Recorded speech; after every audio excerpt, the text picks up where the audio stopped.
நம்ம பார்க்கக்கூடிய ரொம்ப சக்தி வாய்ந்த முறை என்னன்னு பார்த்தீங்கன்னா, சில பேர்கிட்ட கொடுத்த பணம் வந்து வரவே வராது. நம்ம கொடுத்துட்டு என்ன டக்கர் அடிச்சாலும் அவன் தரவே மாட்டான். அந்த மாதிரி இருக்கிறவங்களுக்கும் இந்த ஃபைனான்ஸ் பண்ணுறாங்களோ அவங்களுக்கும் வந்து இது ரொம்ப ஒரு வரப்பிரசாதமான விஷயம். இது வந்து ஃபர்ஸ்ட்லேருந்தே வீடியோ வந்து எடுக்கக்கூடாது. ஏன்னா இப்போ பார்த்தீங்கன்னா இதில் நாங்கள் ஒரு 11 தகடு வந்து பண்ணிட்டோம். அது வீடியோ எடுத்துகிட்டு செஞ்சால் அது வேலை செய்யாது. கம்ப்ளீட்டாக அது வேலை வந்து முடிச்சிட்டோம். இதில் பார்த்தீங்கன்னா ஜூம் அவுட் பண்ணி காட்டுங்க. இதில் எந்திரம் எழுதியிருக்கோம். பந்தன கோடு போட்டு எந்திரம் எழுதி எலுமிச்சம்பழம் பண்ணி கொடுத்து பால் பன்னீர் இளநீரில் சுத்தி பண்ணி சாபனி வர்த்தி பண்ணி ஒரிஜினல் அஷ்டகர்மமை தடவி இதுக்கு உயிர் கொடுத்தாச்சு. இது எல்லாத்துக்குமே அதே தான். இது தெரிதான்னு தெரியல. இதில் ஒரு 11 தகடு இப்போதைக்கு பண்ணியிருக்கிறோம். இதுக்கு வந்து ஒரு 1 மணி நேரம் மேலே ஆயிடுச்சு. அது எப்படிலாம் பண்ணுறோம், என்னென்ன ப்ரொசீஜர் அப்படின்னு நீங்கள் தெரிஞ்சுக்கணுன்றதுனால இப்போ உங்களுக்கு சொல்லி காட்டுறோம். இது அதான் நம்ம கொடுத்த காசு வராதுக்கும் ஃபினான்ஷியலியாக இருக்காங்களா அவங்களுக்கு எல்லாமே இது ரொம்ப ஒரு வரப்பிரசாதம், ரொம்ப சக்தி வாய்ந்தது. இது வந்து வளர்பிறையில் வரக்கூடிய சுப ஓரையில் தான் பண்ணணும். சுப ஓரைன்றது சுக்கிரன்,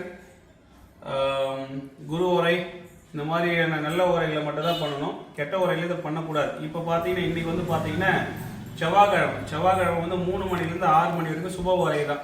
அதனால இப்போ இதை பண்ணிட்டு இருக்கிறோம். இது என்னென்ன பண்ணணும், இது வரைக்கும் செஞ்ச விஷயங்கள் என்ன அப்படின்றத சொல்கிறேன். ஃபர்ஸ்ட் வந்து இது ஒரிஜினல் வெள்ளித்தகடு. இந்த வெள்ளித்தகடு வந்து வாங்கி இது வந்து 3க்கு 3 சைஸ். இதை வந்து பாக்கெட்டில் வச்சுக்கலாம். ஆண்களாக இருந்தால், பெண்களாக இருந்தால் பர்ஸில் வச்சுக்கலாம். அவ்வளோ வீரியமாக வந்து வேலை செய்யும். ஃபர்ஸ்ட் இது என்ன பண்ணுறோம், இதுக்கு வந்து பந்தன கோடு வந்து வரையணும்.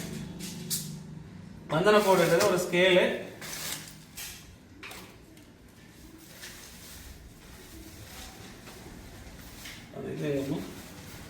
அந்த பையன் போட்டிங்கன்னா ஒரு ஸ்கேலு. இது வந்து எந்திரம். இந்த எந்திரம் வந்து என் குருநாதர் கையால் வாங்கினது. இது உருவேற்றது 48 நாள். இது உருவேற்றது. இதில் வந்து இது ஹூக் வந்து செப்பில் ஆக்கப்பட்டது. இதில் செஞ்சாதான் நல்லா வேலை செய்யும். இது என்ன பண்ணுறா, ஃபர்ஸ்ட் இதுக்கு வந்து பந்தன கோடு போட்டுக்கணும். பந்தன கோடுன்றது இந்த எந்திரத்தில் வரையக்கூடியது வந்து கட்டு உடையக்கூடாது. அதுக்காக என்ன பண்ணுறோன்னா சுத்தியும் இதை க்ளோஸ் அப்பில் காட்டுங்க. கோடு வந்து அச்சு பிசறக்கூடாது. இது உங்களுக்காக சும்மா செஞ்சு காட்டுறேன். வேலை முடிஞ்சிச்சு. இதுதான் ப்ரொசீஜர் அப்படின்னு நீங்கள் தெரிஞ்சுக்கிறதுக்காக. ஒவ்வொரு கோடுக்கும் வந்து கனெக்டிவிட்டி டச்சிங் கரெக்டாக இருக்கணும். இது போட்டு முடிச்ச உடனே மொத்தம் 16 பாக்ஸ் வரணும். 16 பாக்ஸ்ன்னு இந்த சைடில் 4 கோடு, இந்த சைடில் 4 கோடு போட்டிங்கன்னா 16 கோடு வரும். 1 2 3 ஆல்ரெடி இங்கே ஒன்று இருக்குது. அதனால் 4 பாக்ஸ் ஆயிடுச்சு. அதே மாதிரி இப்படி திருப்பி 1 2 3 இது ஒரு 4 16 பாக்ஸ். ஸோ இதில் ரொம்ப ஒரே ஒரு விஷயம் மட்டும் சூட்சமாக வச்சிருக்கிறேன். இதில் என்னென்ன எந்திரம் என்னென்ன நம்பர்ஸ் போடணுன்றது தான் சூட்சமம். அது வந்து சொல்லிட்டேன்னே. இந்த போலி மாந்திரிகவாதி வந்து அதே நம்பரை போட்டு அவனே வந்து செஞ்சு கொடுத்துன்னு இருப்பான். அது வேலை செய்யாது. முறைப்படி கணபதி உபாசனையும் அடுத்தடுத்து இஷ்ட தெய்வ உபாசனைகளும் எடுத்து அதுபடி செஞ்சால் மட்டும்தான் இது வந்து வேலை செய்யும். ஸோ அதனால அது மட்டும் சூட்சமாக வச்சிருக்கேன். மற்ற எல்லா விஷயங்களுமே நான் சொல்கிறேன். இதில் இருக்கிற எந்திரங்கள் என்னென்ன நம்பர் போட்டால் வேலை செய்யறது எனக்கு மட்டும் தான் தெரியும். சார் இப்போ இந்த நம்பர் வந்து இப்போ எழுதுறோம்.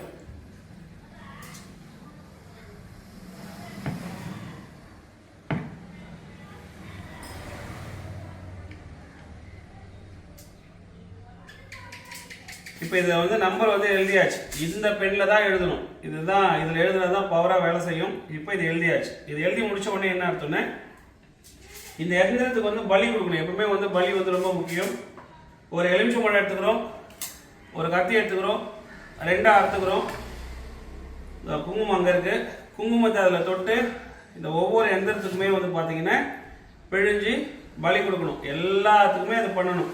பிழிஞ்சு பலி கொடுத்து பொறுமையாக துடைக்கணும். துடைக்கும் போது இந்த கார்னர் வந்து கையில் கிழிச்சுக்கும். ரத்தம் வந்துச்சுன்னு சொன்னால் வேலை வந்து செய்ய முடியாது. அது வந்து ஃபெயிலியர் ஆகிடும்.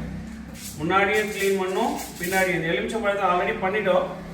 இந்த விஷயம் தான் கட் பண்ணி குங்குமத்தில் தடவி கம்ப்ளீட்டாக இதை க்ளீன் பண்ணிக்கணும். க்ளீன் அதே மாதிரி 11 இதுவுமே நாங்கள் பண்ணிட்டோம். ஒவ்வொன்றுமே பண்ணதுக்கு தான் அந்த 1 மணி நேரம் ஆச்சு. ஸோ இந்த வேலை முடிஞ்சதுக்கப்புறம் என்ன பண்ணணும்னா, இந்த பன்னீர் டப்பா இருக்குல்ல, இந்த பன்னீரில் வச்சு இது எல்லாமே கழுவணும். ஒவ்வொன்றையும் கம்ப்ளீட்டாக கழுவிட்டு என்ன செய்யணும் அப்படின்னா, இந்த ஒரு குடுவை ஏதாவது ஒரு குடுவை எடுத்துக்கணும். அளவு அதுதான். இந்த குடுவையில்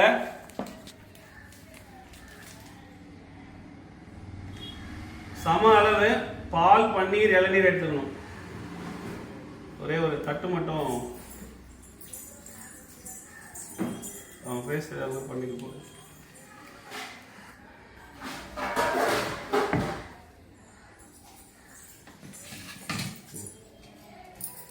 தெரியுதா உங்களுக்கு? பால் அதே அளவு, இது இளநீர் வச்சு வேலை முடிச்சிட்டோம். இளநீர் ஊற்றிக்கிறோம். சம அளவு இருக்கணும். இதில் ஃபுல்லாக பால் ஊற்றுக்கணும். அதே அளவு இதில் இளநீர், அதே அளவு இந்த பன்னீர். கணக்கு காட்டுறதுக்காக சொல்கிறேன். பன்னீர் இது 3 தான்.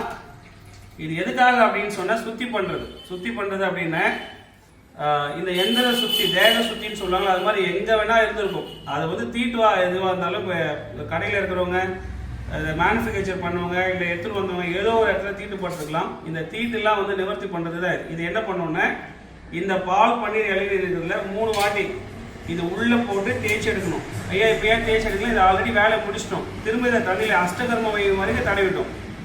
திரும்ப அதில் போட்டோன்னா இது பவர் போயிடும். இந்த எந்த ஃபஸ்ட்லேருந்து செய்கிற மாதிரி ஆகிடும். இது கஷ்டப்பட்டு இது 1 மணி நேரம் வேலை செஞ்சுருக்கும். இதே மாதிரி தான் அது. இந்த 11 எந்திரத்துமே 3 வாட்டி இது ஃபுல்லாக இதை நனைஞ்சி இதை எடுக்கணும். அது மாதிரி பண்ணணும். இது பார்த்தீங்களா? அதுக்கப்புறமா என்ன செய்யணும் அப்படின்னு பார்த்தீங்கன்னா, இப்போ இதில் வந்து பால், பன்னீர், இளநீர் இருக்கு இல்லையா, இது வந்து கம்ப்ளீட்டாக இது வந்து நனைஞ்சிருக்கும்.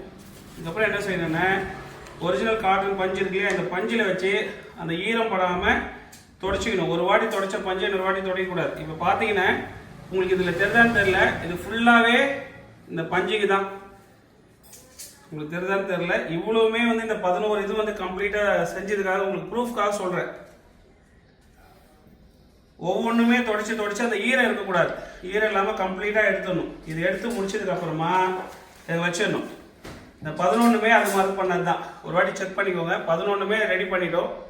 பண்ணதுக்கப்புறம் என்ன செய்யணும் அப்படின்னு பார்த்தீங்கன்னா, இந்த எந்திரங்கள் எல்லாத்தையும் தான் பண்ணணும்.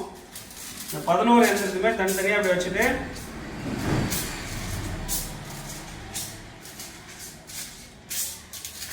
இந்த 11 எந்திரமே இங்கே வச்சுட்டு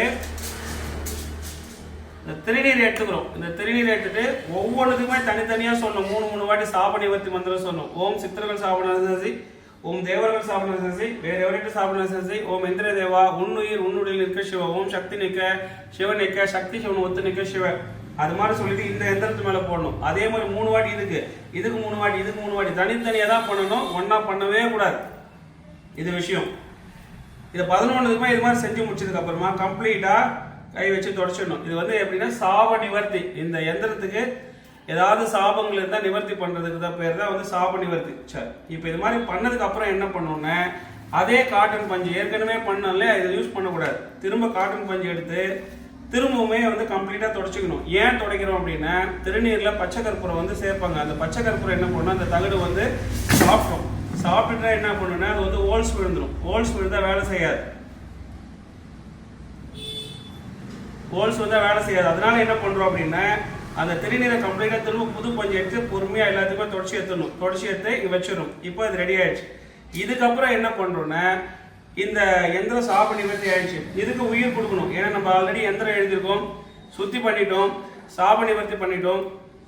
ஒரிஜினல் அஷ்டகர்மமை அரகஜா, கோரோஜனா, புனுகு, ஜவ்வாது, பச்சை கற்பூரம், சந்தன அக்தர் போட்டு அமாவாசையில எல்லாமே சம அளவு போட்டு ஓம் இங்கிலியும் ஷோகா அப்படின்னு சொல்லிட்டு ஒரு ஜாமம் வந்து அந்த மையை வந்து யாருக்கிட்டுமே பேசாம அந்த மந்திரம் ஓம் இங்கிலியும் ஷோகா அந்த மந்திரத்தை சொல்லி ஒரு ஜாமம் அப்படின்றது 2 மணி நேரம் 40 நிமிஷம் யாருக்கிட்டையுமே பேசாம தொடர்ந்து அரைச்சிட்டே இருக்கணும். அப்படி உருவாக்கப்பட்ட மை தான் ஒரிஜினல் அஷ்டகர்ம மை. 1 கிராம் கோரோஜனா 3600 ரூபாய். கோரோஜனா மாட்டோட பித்தப்பையில இருக்கும். அந்த பித்தப்பையில இருக்கும் மாட்டு சந்தையில. அது ஒரு 6 மாசம் ட்ரை பண்ணா ஒரு உருட்டை கிடைக்கும். அந்த மாதிரி கிடைக்கிறதா இது. இதை பார்த்தீங்கன்னா தெரியும், ஒரிஜினல் அஷ்டகர்மமை. இந்த ஒரு டப்பா அரைக்கிறது மட்டும் ஒரு 18,000 ரூபாய் கிட்ட ஆகிடும். அவ்வளோ வந்து பவராக வேலை செய்யும். இப்போ இது என்ன பண்ணுறோன்னா, இது கொஞ்சம் ட்ரையாக இருக்குது. இது ஒரிஜினல் சந்தன அக்தர். ஆல்ரெடி நம்ம அரைக்கும் போது சந்தன அக்தர் தான் போட்டிருப்போம். இது என்ன பண்ணுறோன்னா, இதை கொஞ்சம் இதில் மிக்ஸ் பண்ணிக்கிறோம். இந்த ஒரிஜினல் சந்தன அக்தரை இதில் மிக்ஸ் பண்ணிட்டா கொஞ்சம் லிக்விட் மாதிரி வரும். அதில் தேய்க்கிறதுக்கு கொஞ்சம் ஈஸியாக இருக்கும். இது விஷயம். இப்போ இதை எடுத்துக்கிறோம். இந்த ஒவ்வொன்றுலையுமே தனியாக கம்ப்ளீட்டாக என்ன பண்ணுறோன்னா இதை எடுத்துகிட்டு ஆல்ரெடி நான் தேய்ச்சிட்டேன். இதுக்காக ஒன்று மட்டும் செஞ்சு காட்டுறேன். ஒரு இடம் இல்லாமல் அந்த பந்தன கோடு போட்டோம் இல்லையா, அந்த பந்தன கோடு போடுறது எதுக்குன்னா வேற யாருன்னா கட்டு போட்டிருந்தா கூட அந்த கட்டு வந்து இது வந்து உள்ளே வராது, அது பவரும் வீரியமாகவே இருக்கும். ஸோ இது மாதிரி ஒவ்வொரு எந்திரத்துக்குமே நம்ம இந்த அந்த அஷ்டகர்ம மை தடவிட்ட இந்த மைக்கு வந்து உயிர் வந்துடுச்சு.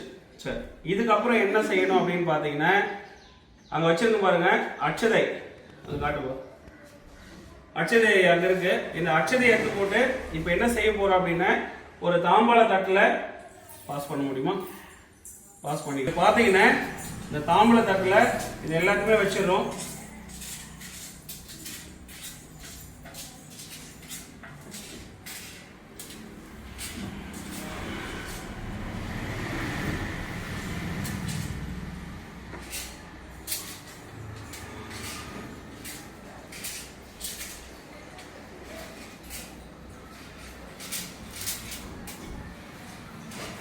இங்க வச்சிட்டோம் இல்லையா. இப்ப என்ன பண்ண அகத்திய பெருமான் மனசுல நினைச்சிட்டு 108 உரு மந்திரம் இதுதான். நீங்க மந்திரம் சொல்லிக்கலாம், ஆனா சித்தி பண்ணாம செஞ்சா வேலை செய்யாது. இதுதான் மந்திரம். ஓம் ஸ்ரீம் நமக. இந்த உருட்டு போது இந்த எந்திரத்துக்கு உயிர் கொடுக்கும்.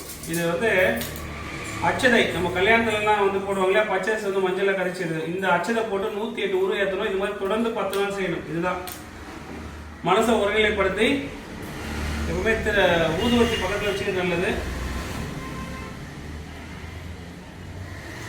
இது ஊதுவத்தி குச்சி, இது ஊதுவத்தியை நினச்சிக்கோங்க. ஊதுவத்தி விஷயம் ஃபர்ஸ்ட் வந்து உங்களோட குலதெய்வத்தை நினச்சிக்கணும். அதுக்கப்புறம் உங்க விநாயகர் பெருமான 3 மந்திரம், அப்புறம் உபாசன தெய்வம், அப்புறம் உங்களுடைய இஷ்ட தெய்வம் இதனால அதை வேண்டிட்டு ஊதுவத்தியத்தை அங்கே வச்சுட்டு ஓம் ஸ்ரீம் நமக, ஓம் ஸ்ரீம் நமக, ஓம் ஸ்ரீம் நமக, ஓம் ஸ்ரீம் நமக, ஓம் ஸ்ரீம் நமக. இந்த விஷயம் இது வந்து 108 வாட்டி இது உருட்டிட்டே வரணும். இது ஒரு 108 வாட்டி உருட்டதுக்கு அப்புறமா எடுத்து வச்சிடணும்.